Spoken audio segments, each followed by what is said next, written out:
দাড়ি ছোট করে রাখে, এ ব্যাপারে তাকে নিষেধ করলে সে হেসে হেসে বলে এতে কোনো সমস্যা নাই, এ ব্যাপারে শরীয়তের হুকুম কি? এই ব্যক্তি এখানে উপস্থিত আছে, দয়া করে কিছু বলে শাসন করে দেন। আসামি হাজির। ভাইরা আমার, দাড়ি লম্বা করা এটা নবী সাল্লাল্লাহু আলাইহি ওয়াসাল্লামের নির্দেশ। তিনি বলেছেন আফুল্লুহা আরফুল্লুহা, তোমরা দাড়িকে ছেড়ে দাও। দাড়িকে ছেড়ে দিতে বলেছেন, লম্বা করতে বলেছেন।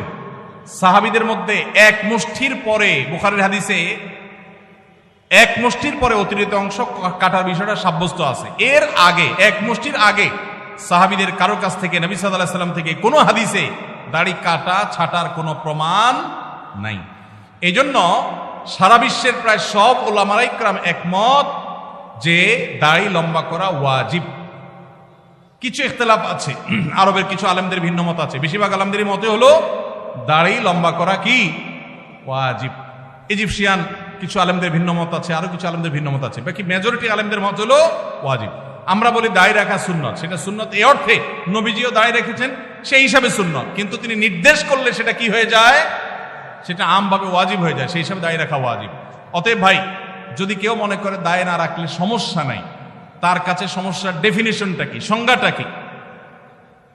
কেউ তো বলতে পারে নামাজ না পড়লেও সমস্যা নাই, কিন্তু একজন মুসলমান মনে করবে আল্লাহর নবীর ওয়াজিব তরক করলে সমস্যা আছে না নাই? আছে। কিয়ামতের ময়দানে তার জন্য জবাবদিহি করতে হবে কি হবে না? হবে। তবে আমাদের ভাই কেউ হয়তো খোঁচা খোঁচা দাঁড়িয়ে রাখা শুরু করেছেন, আমরা তাকে অ্যাপ্রিসিয়েট করব, আমরা তাকে দূরে সরাবো না। আলহামদুলিল্লাহ ভাই শুরুটা করে দিয়েছেন, ইনশাআল্লাহ আল্লাহ এটাতে বরকত দিবেন। আমরা তাকে এটাকে লম্বা করার জন্য নসিহা করব। তবে সেই সাথে এটাও আমাদের মাথায় রাখতে হবে, দাড়ির চাইতে অনেক ইম্পর্টেন্ট নির্দেশ আছে আল্লাহর, যেগুলো আমরা অহরহ লঙ্ঘন করি। আছে না নেই? এটা শুনে আবার বেদাড়িয়ালা একটু খুশি হয়ে গেছে, যাক আমাদের পক্ষে একটু আসলো। ভাইরা আমার, দাড়ি রাখা ওয়াজিব, সেটা নিয়ে কোনো আলাপ নাই, সেটা নিয়ে কোনো ছাড় নাই। কিন্তু পাশাপাশি আমাদের এটাও মাথায় রাখতে হবে যে আল্লাহর অন্যান্য ফরজ বিধানগুলো মানতে হবে। অনেকে লম্বা দাঁড়িয়ে আছে, মুখ খারাপ করে, আছে না নাই? বাংলা একটা প্রবাদ আছে, হাজী সাহেবের মুখ খারাপ। কি বলে? হাজী সাহেবের মুখ খারাপ। এই লম্বা দাড়ি নিয়ে মুখ খারাপ করে কি করে না? এই লম্বা দাড়ি নিয়ে দোকানদার দেশি মশারি আর ইন্ডিয়ান মশারি মিশায় দেশি মশারি তেলগুলো বিক্রি করে কি করে না? তাহলে দাড়ি আছে, তিনি ওয়াজিব আমল করেছেন, সবও পাবেন। কিন্তু যেই কাজটা করছেন ওইটা দাড়ি রেখে যে সব পাচ্ছেন তার চেয়ে অনেক বেশি ক্ষতি তিনি করছেন ওই কাজটা করে, ঠিক না ঠিক? এই জন্য আমাদের পরিপূর্ণভাবে দ্বীনে প্রবেশ করতে হবে। আল্লাহ আমাদেরকে তৌফিক দান করুন। কিন্তু সেই সাথে দাড়িও লম্বা করার চেষ্টা করতে হবে। কিন্তু কোনো ভাই করছেন না, আমরা বেশিরভাগ মানুষ অন্যকে নিয়ে পড়ে থাকি। একটা বড় মুসিবত হলো বাংলাদেশের মানুষের, আমরা অন্যের চরকায় তেল একটু। আমাকে আল্লাহ দাড়ি রাখার তৌফিক দিয়েছে, আলহামদুলিল্লাহ। আমি এখন চিন্তা করবো আমার আখলাকটা ঠিক হয়েছে কিনা, আমি বউরে বাসায় গালি দিই কিনা, আমি কর্মচারীদের সাথে চালের মতো ব্যবহার করি কিনা, আমি মানুষের হক মারি কিনা, আমি দেখবো আমার বাকি আর কোথায় ল্যাকিংস আছে সেটা আমি দূর করব। আমি দাঁড়িয়ে আছে, এই জন্য যার দাড়ি নেই তারে খোঁচা মারি করি আমি। এটা তো কোনো মুসলমানের কাজ হতে। আমি চাইবো আমার ভাইয়ের দাড়ি লম্বা হোক, কিন্তু সেই সাথে আমি চাইবো আমার আরো যে দুর্বলতা আছে সেগুলো যেন দূর হয়। আল্লাহ আমাদেরকে আমলের তৌফিক দান করুন। মেসেঞ্জার গ্রুপ চ্যাটিং এ SMS এর মাধ্যমে ইজাব কবুল হয়েছে। দুজন সাক্ষীও ছিল মেসেঞ্জারে, কোনো মোহর উল্লেখ করা হয়নি। এখন বিবাহ হয়েছে কিনা? মেয়ের বয়স 13 বছর। আজকাল আমাদের অনেক যুবকরা আল্লাহর শরীয়তের সাথে তামাশা করে। তামাশা, এগুলো আল্লাহর শরীয়তের সাথে কি তামাশা? দিন কোনো ফাজলামির নাম না ভাইরা আমার, সিরিয়াস ইস্যু। অনেকে আল্লাহকে সাক্ষী রেখে বিয়ে করে। এটা হলো অতি ভালো সাজা। অতি ভালো সাজা তো চোরের আলামত। এত মানুষ থাকতে, আল্লাহর বান্দা থাকতে আপনি আল্লাহরে কেন সাক্ষী বানাচ্ছেন? এই বিয়েগুলো বিশুদ্ধ নয়, এগুলো বিশুদ্ধ নয়, এগুলো জেনা হবে। বিবাহের জন্য দুজন সাক্ষীর উপস্থিতি, ইজাব কবুল থাকতে হবে। এই মেয়ে, বাচ্চা মেয়ে, তার বাবা কোথায়, মা কোথায়, অভিভাবক কোথায়, কোথাকার মেয়ে, জেনা করতে গিয়ে অনেক যুবককে শয়তান নেক্সুরতে ধোকা দেয়। তারা মনে করে আমরা হালাল করছি, অথচ তারা জেনায় লিপ্ত আছে। আল্লাহ আমাদের যুবক ভাইদেরকে হেদায়েত দান করুন। এগুলো জায়েজ নাই ভাই। কোন ব্যক্তি যদি তার সম্পত্তি 5 জন সন্তানদের মধ্য থেকে একজনকে বাদ দিয়ে 4 জনকে লিখে দিয়ে দেয়, সে ব্যক্তি মারা গেলে তার জানাজা নামাজ পড়া যাবে কিনা?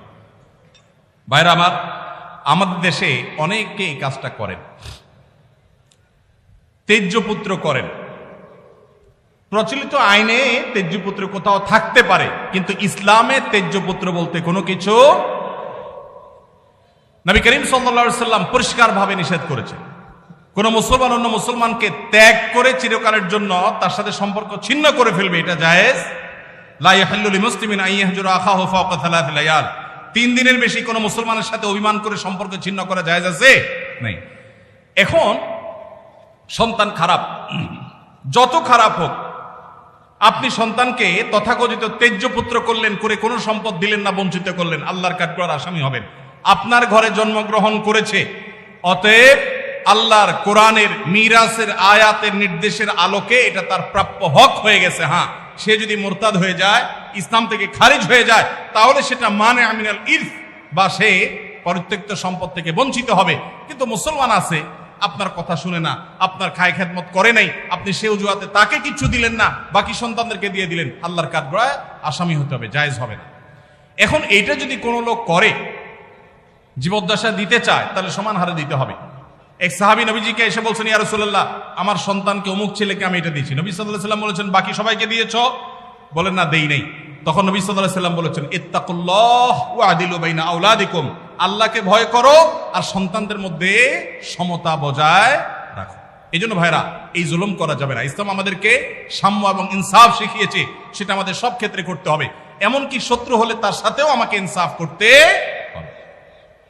আমাদের কষ্ট হয়, আমার সাথে কারো শত্রুতা আছে, সে আমার সাথে শত্রুতা করে, কিন্তু তার বেলায় কোনো সাক্ষ্য দেওয়ার প্রশ্ন আসলে আমি সত্য সাক্ষ্য দিলে তার পক্ষে যায়, আমাদের দিতে মন চায় না। কিন্তু এই দেওয়াটাই হলো ইমানের দাবি। আল্লাহ বলেছেন, ওয়ালা ইয়াজরিমান্নাকুম শানাআনু কওমিন আলা আল্লাহ তা'দিলু ই'দিলু হুয়া আকরাবু লিত-তাকওয়া।